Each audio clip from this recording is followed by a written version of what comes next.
when it pops up on YouTube.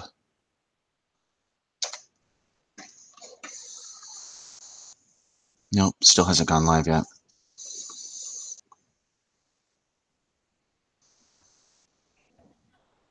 Has it started yet? Not seen anything. No, it has not started yet. Hold on, guys.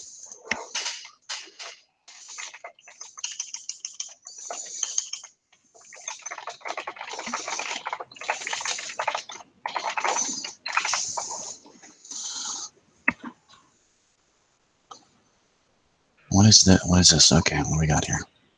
Here we go. Oh, hey, we're live. Look at that. Let me go ahead and mute this so we don't have any issues here. Okay, everyone, if you can see me, we are about ready to go. Ashley, let's do a sound check. Ashley, can I hear you? Can you hear me? Can you hear me? Good to go. Oh, man, we are so pumped, everyone, to be here with you today. First of all, I want to introduce you to my very learned colleague. She is going to have a very relaxing week. I don't know about you guys, but yeah, Ashley's getting married in 5 days, folks. It's unbelievable. 5 days. And she says that she only has about 60 or 70 things left to do, but she managed to take some time off of her schedule to be here with us today, and we really appreciate it. So, Ashley, introduce yourself. Tell them a little bit about yourself. You are the content maven. You have been doing this for a long time, and we're really excited to hear all what you're going to talk about today. Yeah, definitely. Thank you so much for having me. Super excited to be here. A little bit of background about myself. I own a social and content marketing agency in San Diego. I've had the agency for almost 8 years now. And when first started with the agency, it was one-stop shop. Let's do it all. Let's do all the digital marketing things. And then about a few years ago, really narrowed it in on what I love doing the most. And that's focusing on creating, developing content and posting it on social media, learning all about how you can actually promote content in a variety of different ways on social. That is fantastic. We're going to be getting into all of that today. First of all, I want to make a couple announcements. First of all, again, Ashley's getting married this week. Fantastic. If she was talking about how she needed, like I said, maybe some flower girls or some security, so I'm going to send my kids up for her. That's going to be great. She was only like 25. She's getting married basically 25 minutes away from me. It's pretty crazy. Also, we've got Amy Ragland in the house. Amy, congratulations. You have managed to make it. I can see you. Amy and I actually worked together in high school as lifeguards in Towanda, Kansas, and she is joining today from Kansas, my great flat home state of Kansas. So it is a very small world. So thanks a lot for joining the call today, Amy. We are going to be talking all about content marketing. We're going to talk about repurposing content. We're going to talk about making the content work for you. It's all about, like I said, with the title of the course, Work Smarter, Not Harder. Ashley has been speaking on content marketing, content repurposing all over the world. You've spoken on what 76 countries, basically Antarctica. You're going to go to Antarctica next week, right? Is that right? That's the only one I'm missing so far. Okay, but you guys are going to honeymoon in Antarctica or something like that. Yeah. So I'll do a speaking engagement while I'm down there, of course. It's fantastic, and they pay for airfare, so that's very, very important. Yes, I highly encourage you to come. Exactly. So everyone here, what we're going to do is, again, Ashley has a lot of content she's going to get through. We're going to guide it whenever we can through questions. We have a lot of questions submitted initially. We're going to get to those. Also, if you have a question, try to put it into the chat here on YouTube. We'll have our very learned moderator pull that over when possible. But we're going to get into it. One of the things that I always hear from a lot of bloggers, Ashley, is, again, we don't necessarily need to be publishing a ton of new content. We have a lot of content that resides on your domain that's not working for you. Tell us a little bit about that. It isn't necessarily that Google wants us to publish substantially more content. There's something like, I was reading something the other day that there's literally 5 million blog posts or something published every day. That is a lot of noise. What do bloggers need to do? How would they start kind of cataloging their content on their site to begin with? That's an insane amount of blog posts happening. I always recommend starting with a basic content audit. So look at the assets that you already have. And this can be from years and years and years ago. This is not just what did you do in the last quarter, especially if you've never done a content audit before. Go back and audit all of your content assets, everything. And what you're looking for in this audit, there's quite a lot of awesome spreadsheets out there. There's even tools to where it'll run through the audit for you. Semrush even has one. But what you're really looking for here is which pieces of content actually helped me accomplish my primary and secondary goals, and which pieces of content literally did nothing for me. And the ones that actually helped get you a little bit closer to your goal, if not accomplish your goals, obviously those are the topics that you want to duplicate. You want to create more topics based, or more posts based on those specific ideas. And the other ones that are kind of just sitting in your website cyberspace, you don't want to delete them, but you need to be able to take note of, okay, this is not what my customer or my audience actually wants to engage with. So I need to stop creating infographics, or I need to stop using so many image-based posts and do more longer text or shorter text. Once you run a content audit, you're going to find out, like, okay, my bulleted posts are what's working best. And this is not going to be the same for every single website. This is going to be totally different. All of the results are going to be totally different for websites. That's why you need to run your very own content audit instead of reading all of the top 10 ways to make your blog kick ass. It's not going to work. You have to run through your own content and see what's already worked for you so far. Yeah.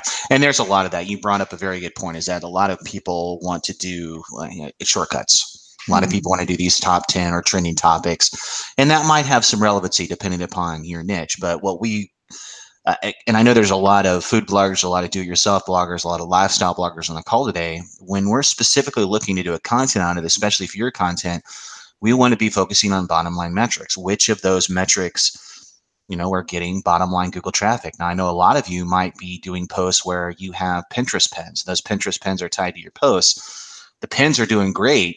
The posts aren't doing very well. So you might want to consider yourself that. Remember that Google ties, or I'm sorry, not Google, Pinterest ties those pins to your URL. So it's not like those pins are ever going to go away, but we can certainly republish that content in a way that'll make it a little bit more widely acceptable. So let's talk a little bit about how you would go upon doing a content audit. You mentioned the spreadsheet, and we might even, if we're not able to do it now on the call, we'll do it later. Maybe we can paste over a URL for a template. But there are various buckets that we can put all this content in. So like, how would we go about it? We would say like bucket number one, here's content that's doing extremely well. Maybe we call those, maybe they're in top the page, maybe they're in positions 1 through 3. Danny Goodwin and I have used this term many times. We call those content unicorns, and we might not even touch those posts. If they're in the top 1 to 3 position in Google, maybe they're not great. Nevertheless, we don't want to upset a good thing. We don't want to unseat the apple cart, so to speak. So maybe we don't touch those. That's bucket number one. Bucket number two might be content that we could certainly update and republish. Maybe there's slight changes we can make for that. Go on, maybe we can look at this content and say, okay, well, here are some little things we can add. If it's a recipe post, maybe I can add a couple more expert tips. Maybe I can go ahead and correct the alt tags on it. Maybe there's some technical issues. What would you say with regards to these other buckets? Maybe would you say like bucket number 3, maybe consolidation is, do we like look and see, okay, maybe there's 3 or 4 posts on this site that do practically the same thing. Should we find the one that's doing well? And then what do we do with the other ones specifically?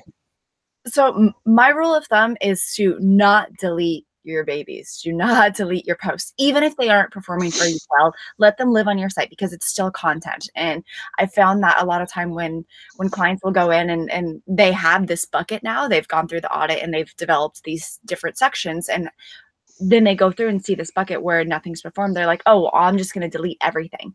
And then that can affect your other content as well. And that can affect your website.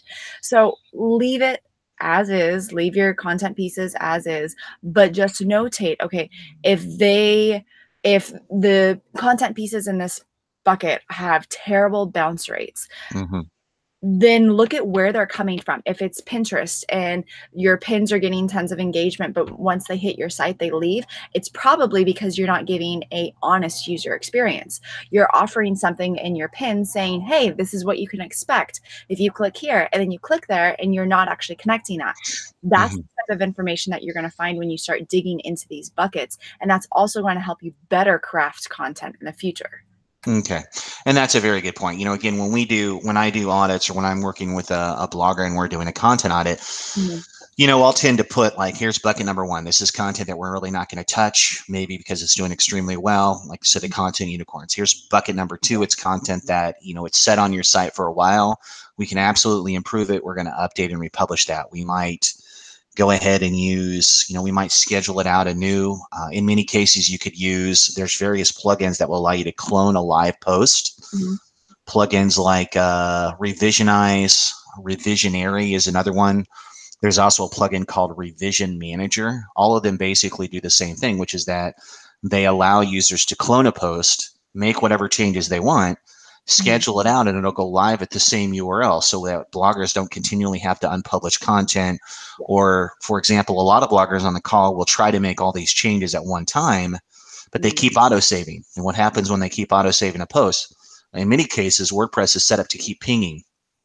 So I'm pinging Google. Google's coming back, crawling this post, which is incomplete.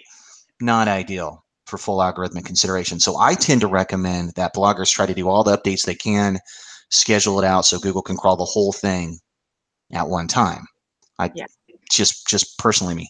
Now, you mentioned not to delete content. Now, here's a situation where I think that you may want to, I'm a big believer in the content garden. So if we have low quality content or content that maybe it's expired giveaways, maybe it's content that we know has no value long term, I'm all for pulling the weeds of that content, because if I pull the weeds, then I feel that the flowers have a chance to bloom. Did you like that? Did you like how poetic that was? That was beautiful. That is for you. That is for you. Thank you. To celebrate your wedding. Spring right now, so that was so timely. Exactly. Thank you. Thank you. I am so underappreciated. I just want you to know that.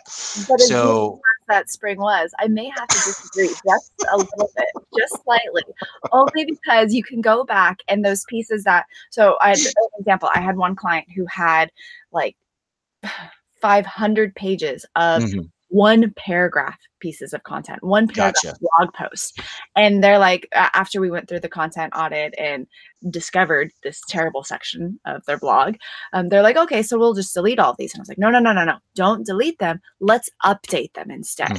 So to your point about kind of taking them off the radar and updating them and going back and then pasting your full draft, once you've gone through the audit and figured out what works, then you can go back to those pieces of content that didn't work, optimize them based on what worked. So if it's, you need to add more bullets, or you need to add more images, or you need your sweet spot is 750 words and all of those posts are only 500 words, add 250 more words, do some keyword research and figure out what you should talk about, how you can actually fill in that content a little bit more versus just removing it entirely. That's what I found has worked fairly well when clients are like, delete everything. Right. Now, let's talk a little bit about consolidation too, because like I said, I think you and I are in agreement. We try not to change URLs when at all possible because we don't want to reset things. Nevertheless, one of the great examples of content cleanup was Danny Goodwin did a fantastic job over at Search Engine Journal, where he basically deleted almost 30% of their content. They consolidated a ton of them and had a huge uplift with Google. I believe that there are certain specific issues where, if I've got someone who has, and we'll use recipe bloggers since we know there's a lot of them on here, but this will apply to any niche. If you've got some very identical posts, maybe you've got 3 apple pies, there's some content cannibalization going on there where we might necessarily decide, okay, which of these posts is the best? Maybe I can go ahead and take the other 2 posts, take what they did well, put them all in one master post, and redirect the 2 that are not performing well to the one that I want to keep. Would you disagree with that? Do you think that that's a good way to consolidate authority on the site? Yes, when you're looking at duplicate content like that, then that's definitely an exception, and that's the best way to go through it, because like you said, we don't want to be changing our URLs. So pushing it all to the post that has the same topic, has the similarities, but was the most effective would be a good strategy around that. And Wendy has a good question. Here's Wendy asks, why use a plugin? Why not just revise, update, indicate on the post that it's updated and republish? Well, I don't believe that you can do both. The issue is that we're talking about is that when someone is trying to do a rewrite, for example, they have a post that's 3 or 4 years old. Maybe they've had an audit with me. They're now confronted with basically a 55-page audit document with a huge checklist where they realize, oh my gosh, I didn't do all this stuff in my post. Well, instead of you just updating that and hitting update, we might want to go ahead and change the date and schedule that so it pops onto your homepage, goes out and new to your RSS feed. Well, I don't want you to just make all those changes right there, because you're continually to ping Google. Google's coming back and getting all the information when it's not done. So what I'd like to do is clone the post, make all the changes you want to make, schedule the new post out, and it's going to go live and replace the current copy that's live. There's no interruption there. I find that tends to work better. And again, what I'll do is I'll paste over a couple plugins that will allow you to do that. But we want to, again, this is all about working smarter, not harder. Don't spend your entire Saturday in front of a computer trying to update this post and hitting save, save, save, save.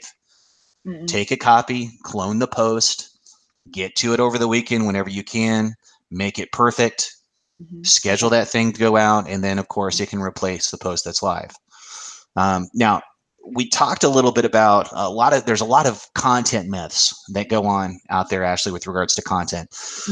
Freshness updates, things like that. Now, the freshness update, the query deserves freshness push that Google did. God, I can't believe it's been that long. It's like 2012, 2013 when they really introduced the concept of query deserves freshness. That used to be for news content, but now we seem to have it applying to a lot of non-news content. Do people have to continually refresh and update content for Google to value it, or is that something that, people can get away if they've got a post here? If something is evergreen, is it really ever evergreen? Is that something where we can just not touch a post every year and still have it do well, or should we really try to look at auditing our content continually? There's a couple answers to this. So first, you need to audit your content every quarter. So once you do your first initial audit, the first audit you've ever done on your content, this is going to be extremely lengthy, especially depending upon how much content you have. So a food blogger is going to have a tremendous amount of content to run through. But then moving forward, you're just looking at doing a content audit on a quarterly basis. That's quick enough to let you know, okay, last quarter, this happened, I'm getting these metrics, I'm not getting these metrics, and you can make adjustments moving into the next quarter. Okay. But in terms of evergreen content, sometimes the best performing pieces of content I found with clients is content from years ago. And they're working so hard on trying to create this like all new interactive content and make sure it's video content and this and that. And those posts do great, but then they still have a post from 2015 that is just killing the game for them. And there's nothing wrong with that. What you should do is, which you'll find this out when you run a content audit, if that post from 2015 is going to be one of your best posts, is not touch it, let it keep living out its life, like let it keep doing its thing, but create similar posts around that idea, because something that you did there worked so well. And when you run your content audit, you're going to be able to figure out what exactly was it. And that's going back to the idea of, was it the word countage? Was it the keywords? Was it because the headline was a question versus a statement? There's all these different things that you're going to find out, but evergreen content is still possible. And most of what a lot of my clients' best performing pieces are going to be their older pieces. And then they basically manipulate those ideas, but in the more modern day form of content. So now that would be taking that topic from 2015 that worked so well and now making it into video content and seeing how that performs. Because we call that content repurposing. So why don't we explain a little bit more about what are some ways that the typical blogger, or again, we have a lot of people here on different platforms, whether it be Shopify or something else, what are ways that they can repurpose, say, their most successful content? If they've done the content inventory, they've got a list of posts that are doing really well, maybe they want to go ahead and venture out into other platforms. What would you suggest? There's so many different ways that you can repurpose your content. I mean, really, no one should ever say, I don't know what to write about anymore, because just go back to your gems that worked. And you can now either change the medium that they were in. So say they were originally a video post. You can take that video and you can make 3 different mini videos out of that one. Or say they were originally a text post. You can now make that an audio and have duplicate it and now turn it into an audio post with a little play button inside. And now you have your interactive content. You can add imagery with it. You can make infographics out of it. Just changing the medium alone is probably one of the quickest ways to do it, because you're not coming up with brand new content. You're literally duplicating what you've already done and just changing how it's packaged. And yes, people still want to see that, because those who didn't watch the video will read it, or those who didn't read it will watch the video. Okay, very, very good point. Got a couple questions here. It says, we use Shopify. Would this be the same effect when updating a post like WordPress? Every time I save the blog post, it would ping Google. Well, Shopify is very similar. They have built-in pinging ability it's just like with every time you're updating your sitemap, supposedly we're also pinging Google for the sitemap. So probably very similar. I'm not really sure exactly how Shopify is set up. I'd be surprised if that was not the case. So like I said, with regards to this of updating a post, and I know there are some people on the call that are still confused about that, you can continue to do what you're doing. But what I see a lot of bloggers make the mistake of is they'll actually take a post and they'll unpublish it or move it to private. I'm sure, Ashley, you know that when you do that, you create a 404. A lot of bloggers don't understand that. If you're on WordPress especially, and I unpublish a post that I'm updating, or if I take that private, even if only temporarily, I'm pinging Google to come back and grab a 404. Not good long term. We don't want to do that. So we understand that, if you need to find a process in updating and republishing content that works for you, but use one of these plugins, whether it's Revisionize, which is, I like that plugin best. However, it hasn't been updated in 6 months. Still works great, but there's a couple other plugins that I shared here. I'll paste them in, that are more easily supportable. So if you run into any problems with Revisionize, try one of these other ones like Revision Manager, which is built for the multi-site operators. You don't have to use it on a multi-site, but it allows you to basically take a copy and have editors approve it, and then it'll go live. So that's something to be aware of. A couple other posts here. What Philip asked, what if cannibalized pages are each generating clicks and impressions? I'm cautious about lowering the value of them, but I'm positive that cannibalization is hurting my website. So how would we evaluate what to do in that case, Ashley? How would we evaluate would we look at consolidation there? Would we possibly, just like you said, maybe find the post that's doing well and possibly update and republish the other two posts and make them a little dissimilar? Yes, because if it's generating clicks and impressions, that's great. But you also need to kind of look at, is clicks and impressions really what you're going for? Is that a secondary goal? Is that a third goal? Or is that your primary? That's going to help answer if you should start duplicating more of those topics or start leaning away from that. It's a good point. We got another question here. It says from Jenny. Jenny asks, should you index horrible content, then revisionize it or update it a month later, and then re-index it and republish it? Well, I'm interested to see your take on this, Ashley. I'm against that, because whenever we send conflicting signals to Google long term, I think it makes it harder for content to rank. So I would never, for example, no index something that I was trying to update and republish or rank long term, because I think if I no index something, come back to it in 5 months, it might be harder for that content to take off, or it might be harder for Google to understand, okay, now they've decided to remove the no index command on this page. What are we going to do with it? What was your take on that? Yeah, very similar. I mean, it scared me immediately as soon as you said a month or more. I mean, that's a long time. Want to come back and have that post actually rank for something. So I would go back to your initial point and use the plugin. There's no reason why it or whatnot for you can update a post. So if you know if it's quote unquote horrible content and it's on your list to revise, then don't touch it until you're ready to actually revise it. That's a very good point. And when we're doing content auditing, like I said, in many cases, if you know you're going to get to the point eventually, just make a note of it on your content calendar. Get to it when you get to it. Don't feel that because it's low quality, maybe you've done a search in Search Console, no clicks on the post in 3 months, no clicks on 6 months.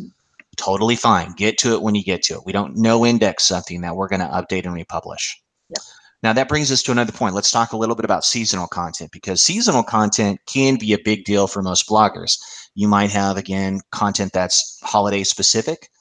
Easter's big right now. Clearly, if you were a blogger and you're trying to get the most bang for your buck, we're running out of time. Your Easter content better be up this week. Maybe we know that Easter content's going to die a very quick death. Yeah. We wouldn't, for example, just no index till next Easter. We would just leave that. We'll come back to it and possibly update that next March. But let's talk a little bit about how we kind of a little bit more about auditing the content specifically. We need to really talk about, because I know that you and I have differing opinions on this. Let's talk about what instances you would definitely think, okay, maybe we need to delete something from the site. Would you say, for example, an expired giveaway would be something that we could delete from the site? Because there's nothing really you could do with that. It's done. We gave away an Analon set of cookware maybe 3 months ago. We've left the post up high long enough to award the winner. We know that that kind of stuff might generate traffic and lots of comments, but maybe there's no links to it. Is there really a reason to keep that stuff around on the site? So one good reason to keep that around is because if it was a big traffic generator. A reason that a brand would want to take that down right away is because it depends on what the brand voice is. So a more prestigious brand, a more luxury type of brand that doesn't want to be known for doing giveaways and giving things away very frequently, but does need to do some giveaways to generate traffic here and there and to do maybe influencer promotions, things like that, they're going to want to pull that off and remove it right away. So then their brand is still represented in a very sophisticated way. The rest of us and the rest of the brands, I would say leave that on if it was a very high traffic driver, because you can still get traffic driven to it, but update it at the top, making it very, very clear that the giveaway has ended. Here's the winner. This is how we did everything. So then people know, oh, okay, this is a company that does giveaways pretty frequently, or this is a company that does giveaways regularly. Mm-hmm. I'm going to keep track and be checking this up regularly for the next giveaway. That can help continue to generate traffic over time versus, okay, giveaway ends May 1st, May 2nd, traffic dies. Okay. Very good point. Very good point. So we've got a great question here from Paula Montenegro. Paula says, what is the next step if you already did a lot of things wrong? Well, first of all, welcome to my life. My wife tells me all the time, I do a lot of things wrong on a regular basis. So you asked if you've already deleted posts, you've already edited posts to drafts, what would you do? Well, I would probably advise you to just stop those bad practices. If now you've got this information. This is, I think, our third WordPress seminar. Paula, if you haven't had a chance to watch the initial ones that we did on WordPress SEO, or the one we did last week or last month with Marie Haynes on the quality reader guidelines, content auditing is a uniform theme. We've talked about it on every one. So if you've done these things wrong, let's just stop it. If you have, for example, I audited a blog the other day, actually. She had 103 drafts. Okay. And this is not a big blog. Okay. Maybe she has 400 posts altogether. And I asked why she had all these drafts. She says, well, I had it live for a while and I thought it could be better and I just never got around to it. So she'd unpublished all this stuff. And in that case, you're really going to have to do an inventory. You're going to have to decide, am I going to go ahead and invest the time to get this republished and hope that me unpublishing it hasn't caused Google mixed signals so that it starts to rank? Or should I just delete it and start something over from scratch? Now, what would you do to someone who would be in that situation? Would you have them audit those 100 plus drafts and decide which ones they're going to keep? And then maybe would we republish at a new URL since we know that we've sent a mixed signal already to Google and redirect the old draft to the new one? Or would we just go ahead and take our chances, put it live, and have it show back up in the sitemap and see if Google treats that post competitively again? Well, it's important to have the post live because you need some metrics to base things off of. So if this is the first time you're doing an audit, so Paula, to answer you like right off the bat, if everything quote unquote you've been doing is wrong, start with the content audit immediately. And if you're in a similar situation like Casey's talking about, to where a third or a fourth of your posts are still in draft mode, you're going to discover this inside of your content audit. And then you're also going to be able to see, okay, well, the other 2/3 or 3/4 of posts that I have, what are the base metrics that I can get? And then when you go through those drafts and republish them again, because you need to get that content back live, it needs to live on, whether you want to update it or just publish it as it is, then you're going to be able to have some initial metrics from the other posts that are already published to be able to say, okay, this is how much traffic I should try to get, or this is the percentage of bounce rate that I should try to be at once I make these posts go live.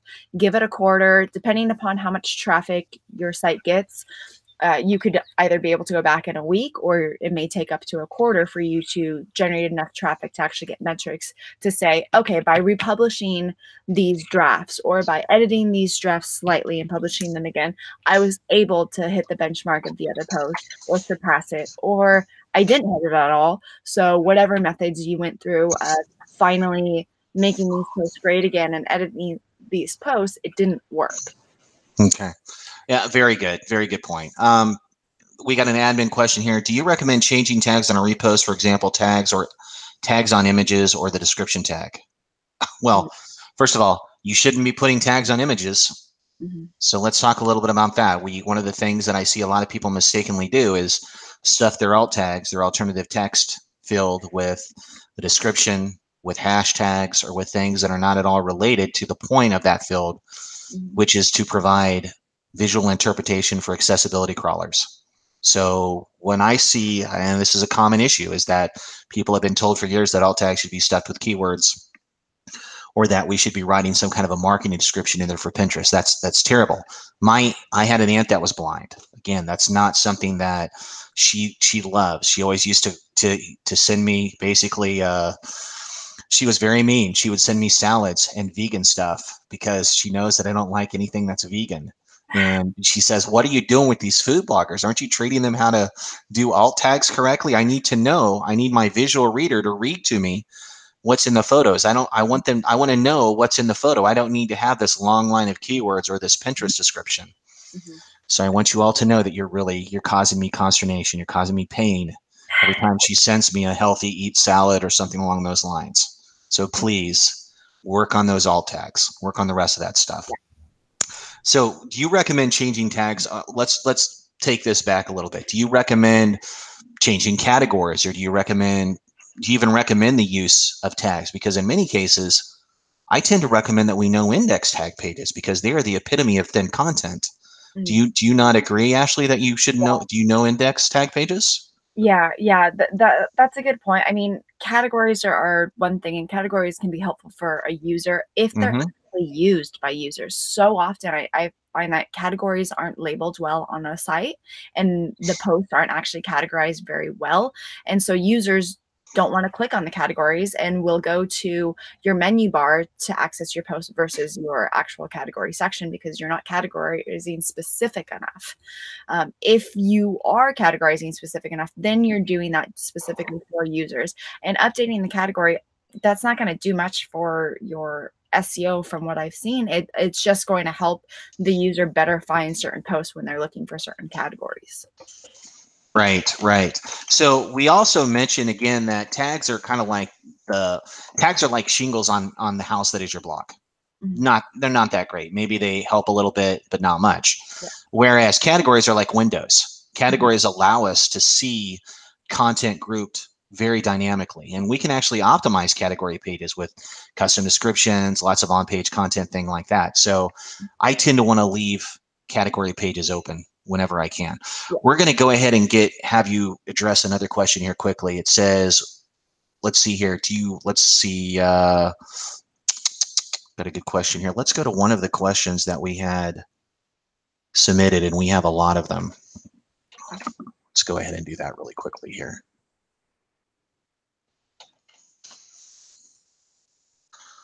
All right, so we'll have you do this one really quickly, Ashley. So I have a post on a page 2 or 3 or lower because there are so many similarly titled posts. How could we make ours rise to the top? Like, what unique words could be added to tweak the search results so that it would boost our post? You know, that's a kind of a general question, but I know you'll have a good take on that. What do you do if you have a post that's kind of at the bottom of page 1, maybe the top of page 2? It's a very competitive query. What kind of tips or advice would you give that person to try to get that post to rise to the top a little bit? So it's such a common issue. You're totally not alone. What I would do at that point is go into the topic research tool inside of Semrush, and you're able to, based on a keyword that you put in, you're able to see the who, what, when, where, why, how questions that people are actually searching for and asking for. And so you're going to get a ton of ideas on how you can better optimize that headline. You even get the top 10 best performing articles and highest traffic articles based on those keywords, and you're going to get it in headline form. So that's going to show you what's working, and then it's also going to give you ideas on what people are actually searching for. So it's like doing keyword research just for your topic. That'll really, really help your headline. Mm-hmm. All right, alt tag should be a description of the photo. That should I be putting on my Pinterest description in the title section? Should I also be putting hashtags for Pinterest in the description as well? Sure, if you want. Usually what we recommend for those of you who have Pinterest as a driving force is we want to have a hidden pin. We want to have a hidden pin that's not on the page. It's not going to slow things down. It's not going to add unnaturally to the length of the blog post. But Pinterest has actually been moving to where they would like you to do 2 or 3 actual qualified pins now for each post. It used to be, and this is a pet peeve of mine, I don't believe that everything on a page should ever be pinnable. No one needs to pin your logo. No one needs to pin your photo. We want to drive those pins, when at all possible, to the hidden pin in the post. That's why we use plugins like Social Pug, which is my top recommendation, or Social Warfare, which was recently hacked. But nevertheless, they've managed to solve some issues. So if you're still using Social Warfare, you're probably fine. But nevertheless, we want to make sure that we hide a long pin in that post whenever possible and optimize that. That's going to have a qualified Pinterest description. Could have an alt tag in it as well. It should. Everything on your site should have a quality alt tag in many cases. And then you would promote that. And we use what's called force pinning, which is that we're telling Pinterest, we're trying to push our users to pin a qualified long pin, maybe 1 or 2 of those long pins at the most. Now, you've worked a lot relatively with Pinterest a little bit. I mean, I know it's changing. I know they're going public, so they're trying to do things a little bit more in the light. It's funny because they recently filed a corporate filing in January, and there's a notation in the corporate report. I think it's called an S report or something like that. Again, don't quote me on that. But where they said that they had suffered large algorithmic losses in 2018 because of Google algorithms. And basically what happened was that Google had kind of stopped these thin content pages they had from ranking, and that hurt them considerably.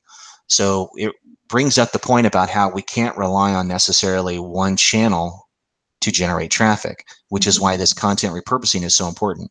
What would you consider for someone who basically gets all of their traffic from Google or Pinterest? Where should they branch out to? Do you think that when we're talking about content repurposing, do you really think that is there specific video platforms, or are there other things that they could be working on to republish that content a little bit more effectively? So it depends on what resources you have. So if you're a food blogger, going the YouTube route is a fantastic way to go, because that's realistic video content that you can create and that people want to actually see on YouTube. They want to see how you're making certain recipes, how you're putting things together, tips that you have, a look inside your kitchen, what tools you're using. There's a ton of ideas that you can use, even from your existing blog posts, and now going to YouTube with it. But that takes a lot of time and effort. So if you're going to jump to a whole nother social media source to try and start generating traffic, like if you want to go from Pinterest to YouTube, you need to know and make sure that you can commit to producing that kind of content regularly, in addition to still maintaining on Pinterest and maintaining your blog. So work up front. But if you have the resources to do so, going towards YouTube would be fantastic. Everyone should for sure be on Facebook. You have to be on Facebook these days. Instagram, this is all visual content. This is perfect, right up the alley for lifestyle and food bloggers. You definitely need to be on Instagram. Pinterest is going to be a backbone for your traffic driver. And then the next would be moving to YouTube. Okay. Very, very good point. Now, again, just in case for those of you who are joining us late, Ashley is getting married in 5 days. We want to make sure that we put that in the webinar a couple times. So for those of you who we need to share, and Ashley, you should paste this over. We should share your what do we call that thing? What do you call that thing? The registry. We should share the registry. Yeah, we should share your registry. We should generate some cookware for you, because there's a lot of bloggers on the call here who have a lot of free cookware. So this is your chance. Now, I did buy you. What did I buy you again? An amazing inflatable kayak, which is a kayak. That's right, which she probably has already broken. So yeah, totally fine. I've not broken it yet. Waiting for the trip. So we've got a couple things. Let's talk a little bit more about, let's get into some of these questions here. Maggie says, I have a unicorn blog post. The recipe is on Easy Recipe. Should I move it to WP Recipe Maker? That is a tough question because Ashley, you probably are not aware that Easy Recipe is basically a terrible, outdated recipe plugin. I'm not even sure it's actively maintained. It also doesn't support some of the newest recipe schema fields that Google introduced for voice search in May of 2018. So there is some limited ability, but you're saying that again, the post is ranking pretty well. It's a unicorn post. I'll be honest with you. I would still probably try to update it to the new accepted JSON LD recipe schema card. If that's the only change you're going to make, I think that only improves it. I know I'm like, oh my God, Casey, it's number one. I don't want to touch it. Well, do you have a full rich snippet? Or do you have aggregate rating stars that are showing? Okay. Are you number 3? Maybe if we updated the post and added an actual JSON LD approved recipe card with all of the bells and whistles, maybe showing cook time, nutrition, and everything, maybe we could jump you even a little higher. But that's a hard one. That's a hard one. If this is like, I had a blogger the other day, she was getting 60% of her traffic from one blog post. Unbelievable. I'd never even seen it. So we're talking 40, 50,000 sessions a month from this one blog post. And I'm like, yeah, you're probably not going to touch it, but I'm also going to tell you this is going to kill you because any sort of an algorithmic adjustment by Google, your traffic's going to be halved. You go from number 1 to number 4, boom, you're going to lose 60% of your traffic overnight. So in that case, Ashley, she'd probably be looking, okay, well, this is doing really well. Maybe we need to find other related posts around this topic that we can start publishing and maybe take the load off that bigger post. So that's a very good point.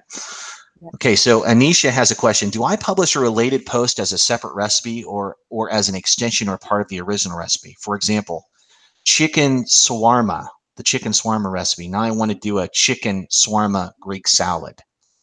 What do you think about that? Yeah, because there'd probably be a lot of overlap on that post. What do you think?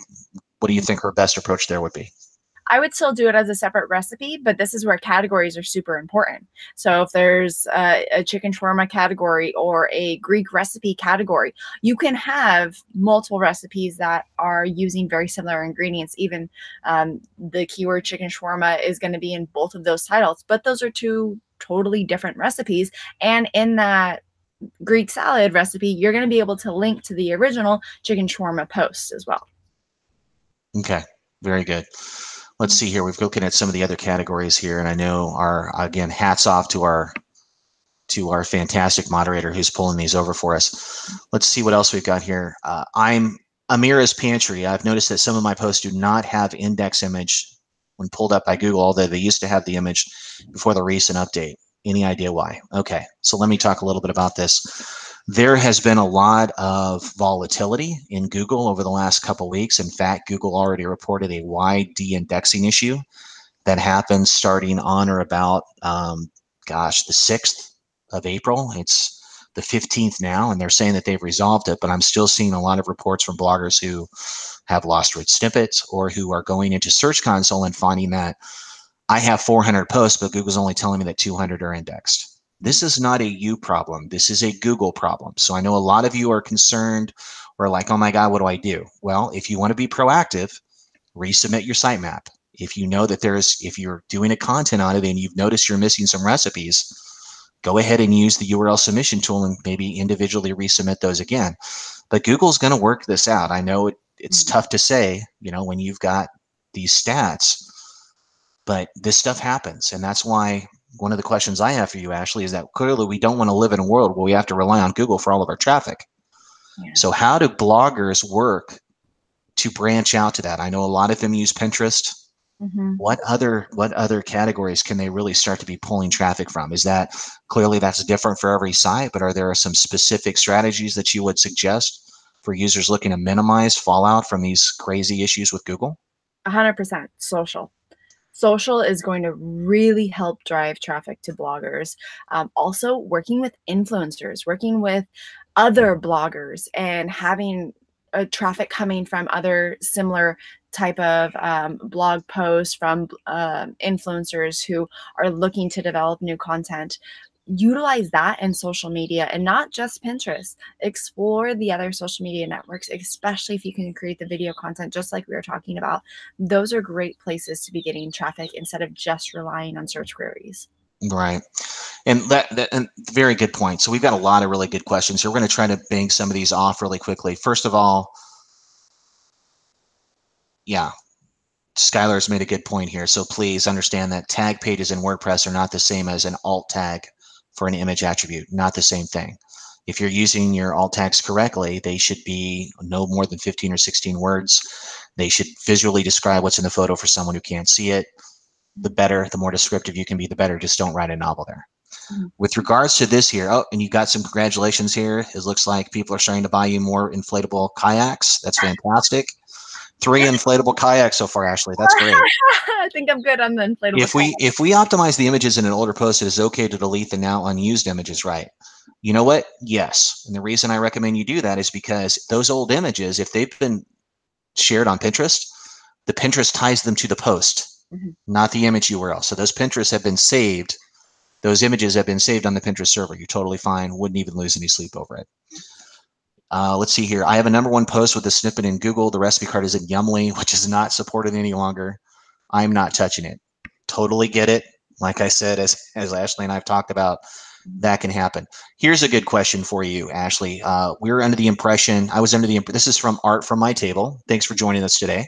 I was under the impression that YouTube isn't really going to bring traffic to your blog. They don't like it when you link to your blog or link out, period. Can you speak to this a little bit more?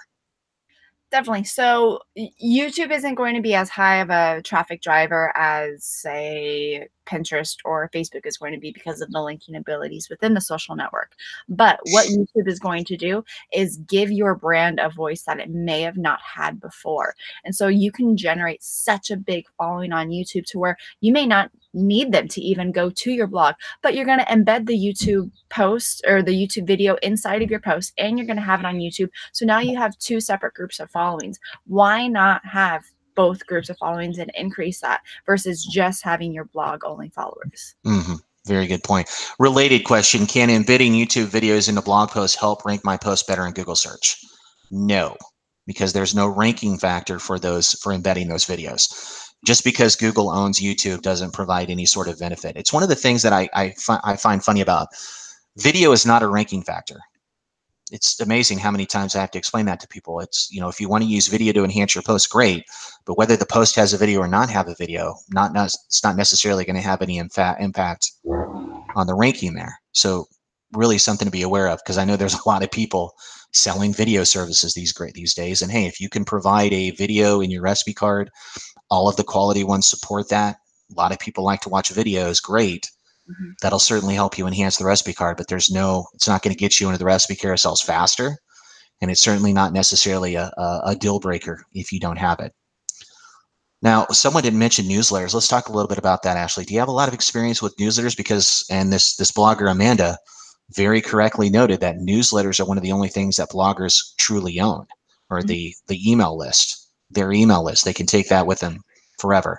What would you say to a blogger just starting out? We know that Google is against pop-ups, terribly against pop-ups.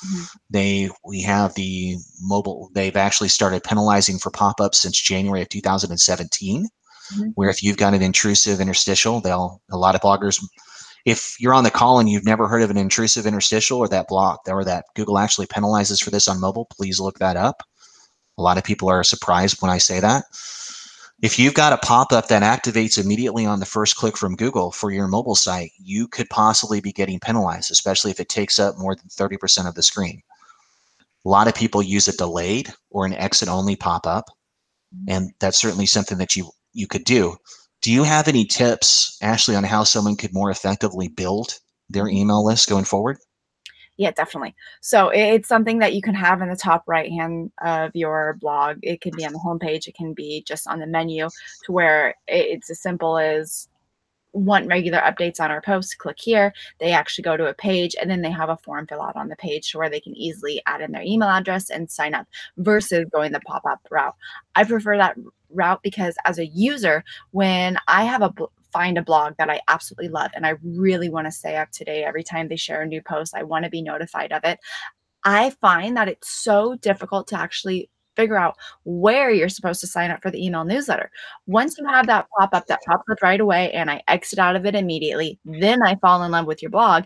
I then have no other way to sign up for your email newsletter unless I refresh the page and cross my fingers that your pop-up's going to come up again. So have a designated section on your blog, on your website, to where people can sign up regularly, whether that's just on a right rail widget or on your menu bar. Fantastic. So we also had a great question on the new Search Console. I know that can be confusing for a lot of people. So what I've done is I've pasted over a full tutorial on all the new features that's going. So if you're having trouble finding, they've moved where your 404s are, they've moved a lot of the information.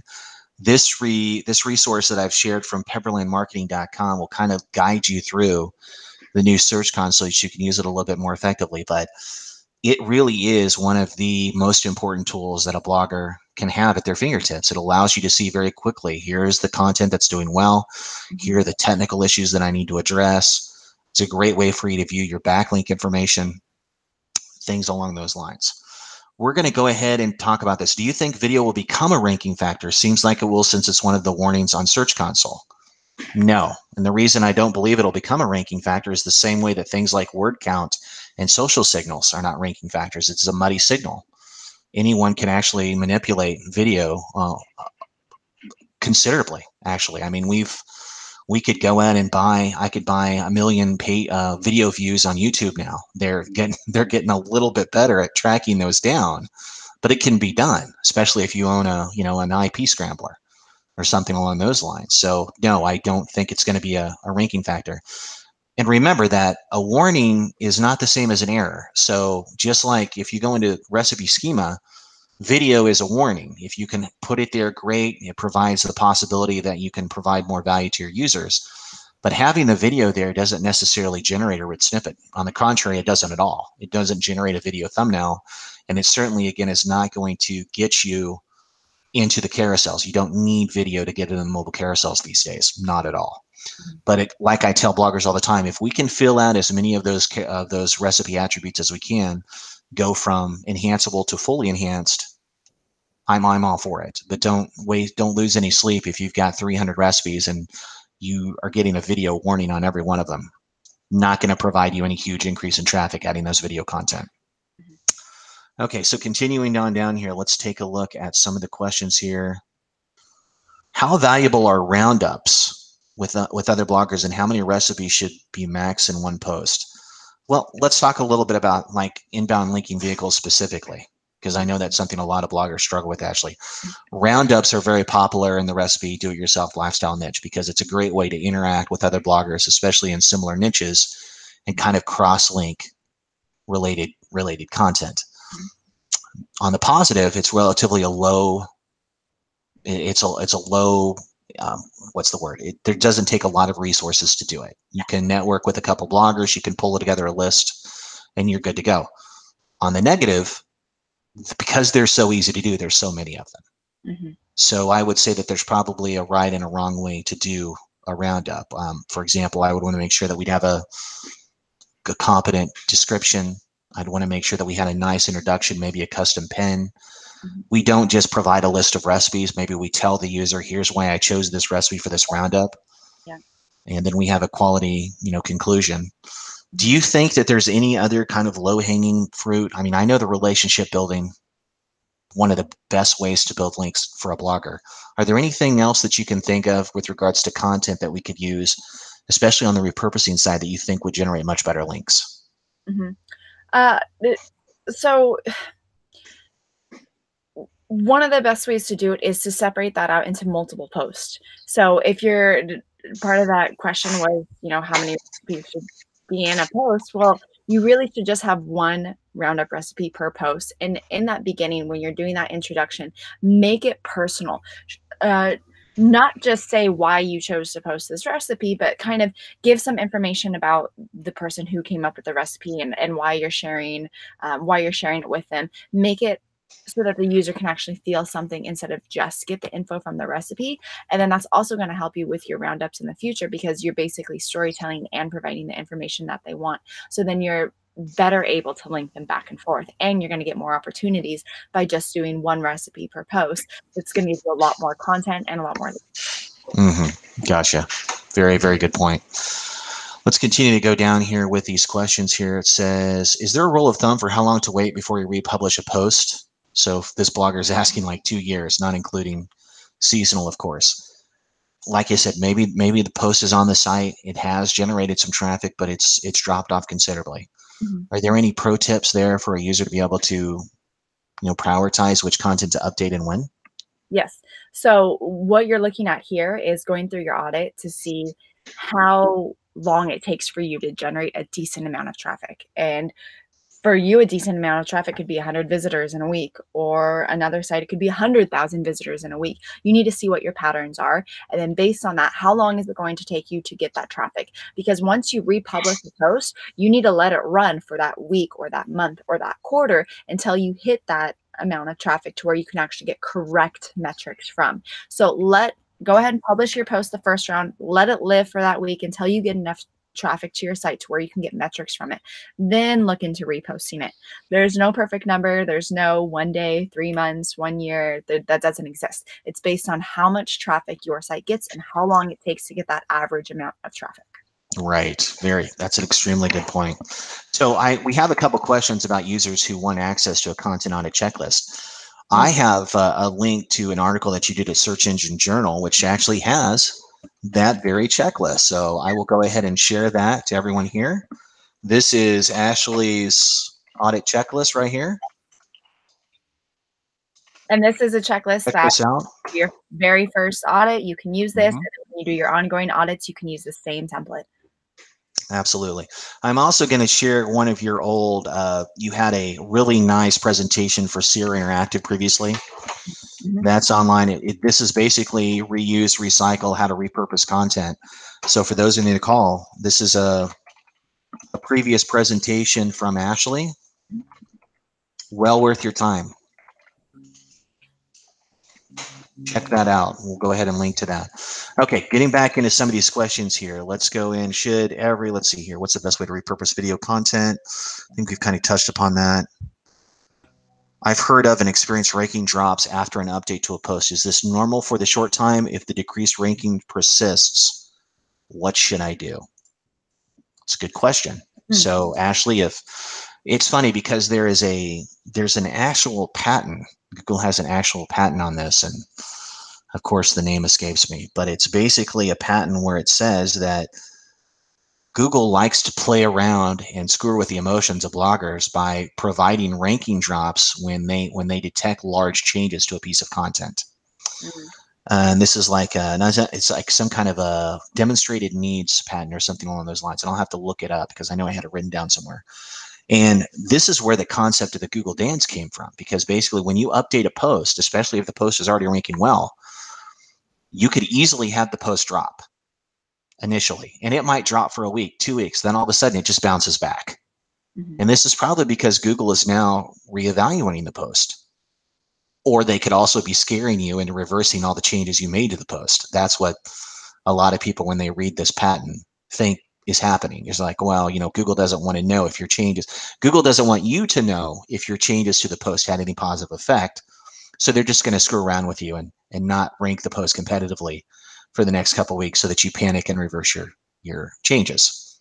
Again, what do we say about Google? If Google can know something, we just assume they do. Yeah. So maybe that is the case. So just don't panic. Leave it as it is. Wait a couple weeks, see if it bounces back. If not, look internally. Maybe we can throw some internal links to it from a category page or from a related post. Look externally. Maybe there's a post. Maybe we can go ahead and reshare that on social media. Maybe that'll give it a little bit of a boost from a direct traffic standpoint. Is there anything else, Ashley, that you think that the user could do if they're concerned about a post that they think is very high quality, but Google has dropped the post considerably and they really want it to bounce back? Yeah, I would just go back into optimizing it with keywords. Maybe the keywords that you're using, maybe it's overstuffed. Maybe you're not using the right ones based on what people are searching for now. I would also look at your mobile versus desktop to see if there's any kind of signs that you're seeing with your mobile traffic that's coming through. Maybe your article is just not optimized for mobile the way that it should be, and not just for Google mobile, for users on mobile as well. Very good point. Very good point. So we've got another question here, and it's from Danae de Guzman. Danae, very nice to see you on the call today. Danae had an audit with me. She's fantastic. Very beautiful site, lots of photography. I'm not saying that because I want you to send me cookies, though. Again, I don't mind if you want to send me cookies. That's fine. I'll just use this as an opportunity to ask. I'll take his cookies. There you go. Send it to the bride. I would never stand between a bride and cookies. Smart man. It's going to be a short lifespan for me. So Danae's question is, when syndicating content for blog post guest blogging for SEO backlinks, how do we let Google know that this is syndicated content, not duplicate content? So I think that there's probably, one of the best guides out there is from Eric at help me out here, Ashley. Used to work with Mark. Traphagen. What's Eric's? Eric. Oh gosh. Yeah, no, terrible. I know we're terrible. I'm gonna find the. Actually, Danae, I think I might have already pasted it over to you in email, but we'll answer it here as well. When you're syndicating content, you basically have three options. One, you can go ahead and just have them reprint part of it. You can go ahead and have them give you a link back. In most cases, Google is very, very smart. They're much smarter than I am. They're much smarter than most of us. They can figure out where the original version of the content is. You're just not going to have any problems. Option number two, you can require that they use what's called a canonical tag. And this is basically you reprinting the post on another site. And they include a specific canonical tag that points back to your original version. 100%, this basically tells Google, this is not the original. I'm pointing to the original. I want you to consolidate all the signals that this new syndicated post earns back to my original post. And number three is you just don't worry about it and take the traffic and go about your day. And those are the three avenues that Eric has laid out in his article. What would you say for bloggers who are looking to build links and want to do more syndication? Because a lot of them are small. And so they're trying to syndicate with larger sites. Do you think that they should just take the risk and do that because it'll increase their visibility? It might accumulate some links for them. But would you say that maybe they don't use their top recipes? What would you say about that? You can use your top recipes. I mean, using your top recipes is going to help because it's already working. It's top for a reason. It's already generating the traffic that you need. So that would be the safest route to go. Mm-hmm. Okay, so there you go. So again, if you're looking to do that, and yes, thank you, Maggie. Eric Engel. Yeah, Eric Engel. I always mispronounce his name. So a lot of people already signed up. We'll talk a little bit about that in a minute. We're about 10:03, so we're going to do a little bit more questions. We want to make sure that we get through these questions. Specifically, you guys were kind enough to show up and want to make sure that your questions get answered. So I've got someone here I'm already on page 1, but my content has crap photos and content. Can I revamp it or should I leave it untouched? I have a few that are ranking 7 or 8 that could be better. So Ashley, I think we kind of talked about the content unicorns, but what about the content? I think we've mentioned this previously as well. If it's lower on page 1, or maybe it's at the top of page 2, then we probably want to go ahead and play around with it, correct? We want to go ahead and try to make it as best we can, improve it as much as we can. Yeah, there's still room for optimization there. And that's where, again, I would go straight to the topic research tool to figure out, can I be saying it better based on what users are actually searching for? And so that's where maybe optimizing the headline, maybe adding more word count, maybe removing some of the words because it's just kind of rambling at that point. And so there's definitely still room for optimization. Even posts that are hitting your secondary goals, sure, that's great, amazing. You could be safe and just not touch them and hope eventually they'll hit your primary goals, or you can optimize them and be a little bit more aggressive, hoping that they'll get you to your primary goal. And one of the things that we also want to emphasize here is that we can get the post to improve with off-site factors, okay? We don't necessarily have to change. If a post is ranking at 6, 7, or 8, maybe we don't even worry about the content itself. Maybe we focus on making it load faster. Mm-hmm. Maybe we focus on making sure that we've thrown some links to it internally and externally. Yeah. What can we do that won't necessarily upset the apple cart with the post itself, but provide stronger signals into the page that possibly may move the post forward? A lot of bloggers don't do that. Internal linking is an extremely underutilized benefit for most bloggers. Internal linking is incredibly important. It's why we want to optimize sidebars. It's why we want to continue to link and interlink our content. It's why, Yoast is a good plugin. I don't usually recommend upgrading to Yoast Premium. Most bloggers don't need it. However, they've introduced a new cornerstone content and a orphan content filter. And what that does is if you go ahead and upgrade to Yoast Premium, and then you can click a button and Yoast will automatically crawl your own site and find all the posts where you have not linked internally. That's orphaned content. And if we go ahead and drive internal links to that orphaned content, just by doing that and doing nothing else, many times you can have ranking and traffic improvements. Mm-hmm. So technically, from a bottom line point, that's something you might want to consider. Mm-hmm. Let's see here. We've got, when republishing content, would you say the priority, whoops, kind of too fast for me here. Says, when republishing content, would you say the priority is content that has good traffic or load and no traffic to try to get more? What would you say on that, Ashley? Load and no traffic? Yeah. Which should they publish content that's already getting some traffic, or should they concentrate their auditing on republishing content with no traffic at all? Got it. Okay.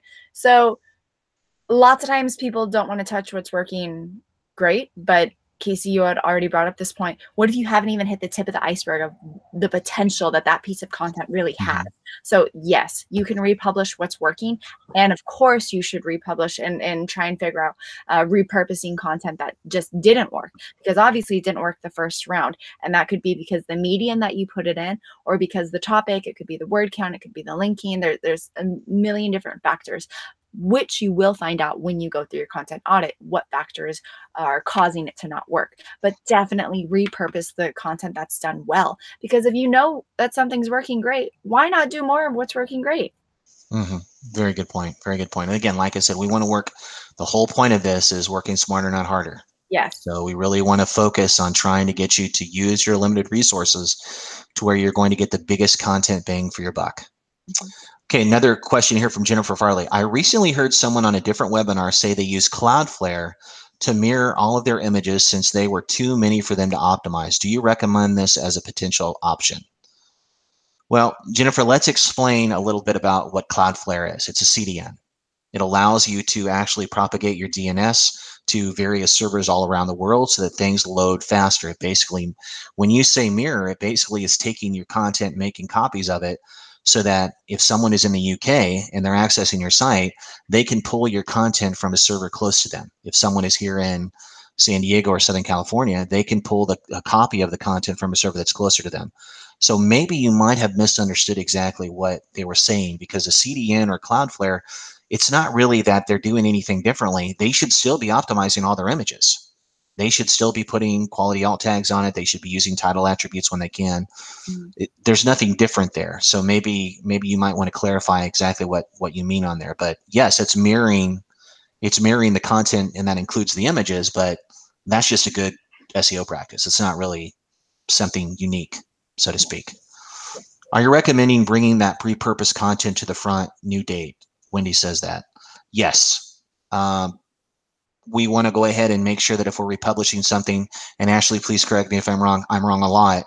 Do we bring content to the front? Because we want to refeature that. So if I've done a complete rewrite, I want to republish that to the new date so that I can bring it to the front of my blog so that it goes out anew to the RSS feed. Yes. I'm all for that. So I assume that you would agree. Yeah. Many of the syndication, let's see, we've got a question here. Do you recommend the pro version of Social Plug? Yes, because the pro version allows you to hide pins for Pinterest. Mm-hmm. And the support is fantastic. Just understand that they're basically like a two-person show over there, and they are getting bombarded because social warfare did so terribly.